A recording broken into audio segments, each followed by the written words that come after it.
समग्र महाराष्ट्रामध्ये सर्व जाती धर्माचे धार्मिक स्थळ खुले झालेले।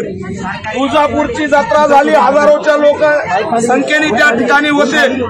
त्या ठिकाणी कुणीही म्हणलं नाही की लस घेतल्याचं डोस घेतल्याचं प्रमाणपत्र आणा। हा नियम दीक्षाभूमीवरच का लावला? का कठोर निर्बंध लावले? गेल्या 2 वर्षापासून पुस्तक विक्रेती नाही, आंबेडकरी साहित्य विक्रेती नाही।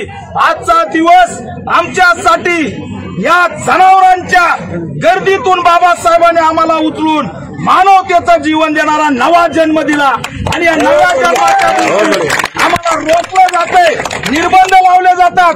काय सांगितलं जातं की लसीकरणाचे 2 डोस घेतले पाहिजेत। हा नियम फक्त इथंच का? नरेंद्र मोदीच्या गुजरातमध्ये गरबा चालू आहे, तिथं नियम नाही। काल महाविकास आघाडी सरकारने बंद ठेवला, हजारो लोक रस्त्यावर आले। किती जणांनी डोस घेतले होते? किती जणांनी मास्क लावले होते? उद्या शिवसेनेचा असणारा दसरा मेळावा आहे, उद्धव ठाकरेंनी उत्तर द्यावं की त्यांच्या सभागृहाच्या बाहेर आरोग्य मंत्र्याला ते सर्टिफिकेट चेक करायला बसवणार आहेत का? हा असणारा प्रश्न आहे। आमची भूमिका आहे की दीक्षाभूमी खुली झाली पाहिजे, कुणालाही दीक्षाभूमी कैद करण्याचं बौद्ध विरोधी षडयंत्र इथल्या समितीने, इथल्या असणाऱ्या सरकारने केलेलं आहे।